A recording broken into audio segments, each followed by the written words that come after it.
Alright, so sorry, we're continuing on. So we basically know that we have inflection points at 0 and at 2. That means that we need to, potential inflection points at 0 and 2. So we need to figure out if our signs are changing at these points. What we're going to do is we're going to pick a number. I'm going to add 2 into our graph here. It's really crooked. Alright, we're going to pick a number between negative infinity and 0 and test to see whether our sign is positive or negative. If it's negative, that means that it's a downward concave. If it's positive, it means it's an upward concave. So let's go ahead and put in a double prime. I'm going to choose -1 because, as you might remember, I really like -1 and 1 because they're easy to multiply and do the mental math with. Okay, so if I do this, what I notice is I'm going to have 12 plus 24. That's a positive number. So from negative infinity to 0, I'm going to have an upward concave.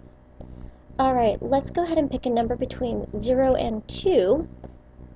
I know it's going to surprise you, but I'm choosing 1. Okay, so 12 times 1 squared minus 24 times 1.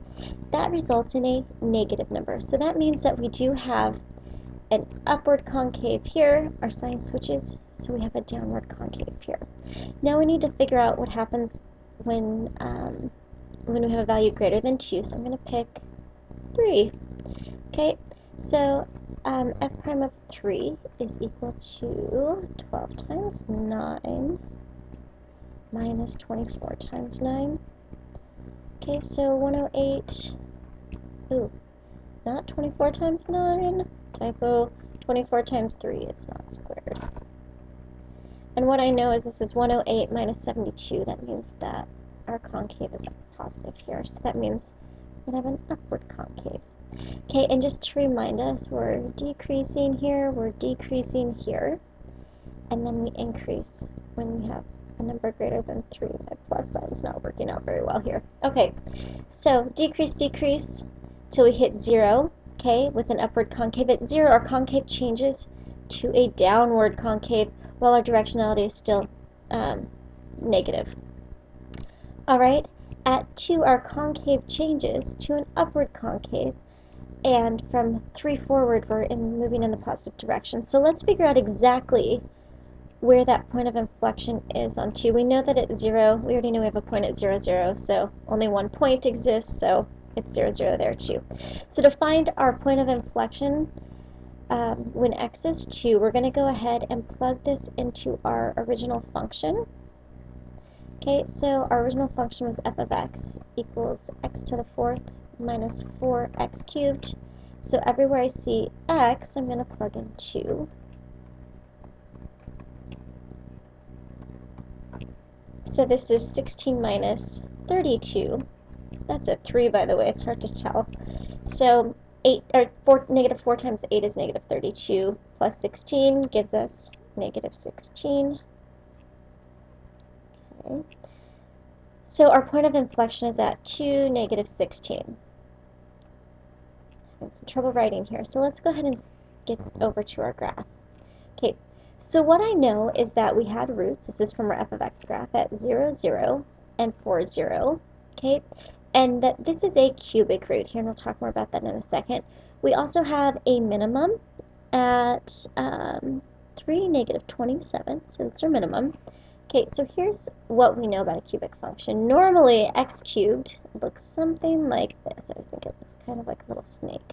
Okay, where this the curve changes at the origin. So what's different here is that this is an increase. It's increasing like that. Ours is actually decreasing, if you remember from our graph. So it's kind of going to look something. I'm going to kind of try to sketch the middle part because I have trouble with that on this thing. It's going to look something like this, and then it's going to continue up like this. Okay, and then it flattens out, goes through the origin. The curve's changing direction. Okay, it hits our minimum. Wow, it's harder to do on a tablet than I was anticipating. Eek, let's try that again. Hold on. Okay, so it flattens out. Okay, and then we're heading down toward our minimum. Hit our minimum and pop back up. Okay, not a super pretty graph, but it gets the idea. So basically, if we were to mark our inflection points, we have an inflection point here. So as you can see, we have an upward concave here. It kind of looks like a sort of a U. Then we're switching to a downward concave. This is 5, 10, negative 15, negative 16. We're at downward concave here. And then here, from here down here, we're heading to an upward concave to infinity. So this is what our graph should look like. So let's go ahead and look at the actual graph and see how close we were.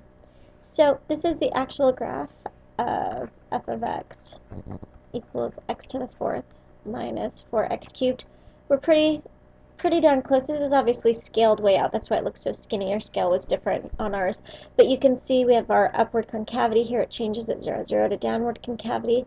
Hits about 2, negative 16, changes direction. We hit our minimum at 3, negative 27, and then we're up to infinity. Alright, so let's do some guided practice. So here's what I'd like you to do. You're going to be finding the critical points. Those are the roots found from the f of x graph, or a function. Then you're going to find the maxima and or minima using the f prime of x function, using the f prime of x. And then you also need to find what the graph is increasing and decreasing from that f prime. And finally, you're going to find the point or points of inflection. And then using those three pieces of information, you are going to sketch this function. So go ahead and pause it, find all of that, and when you unpause, I will be back to give you the answer. So pause before I switch the screen. Okay, now that you've done the work, you should know that you have roots at 0, 0, and 9, 0. So you can see that on this graph. I didn't sketch it, you guys sketched it. I wanted you to see an accurate graph. So we're at 0, 0, and 9, 0 here. Our maxima is at 0, 0, and at 6, negative 108. So hopefully you went by maybe 20s on the y-axis like we did here. And then our point of inflection is at 3, negative 54. So we're changing our curve right about here. So it changes from being a negative concave, so this is the negative concave part. We hit 3, negative 54, and it becomes, the curve changes direction to a positive concave. Alright, so that's how that graph should look. So go ahead and go to Communicator and finish tonight's assignment. Alright, have a good night. Oops, I hit the wrong button. Let's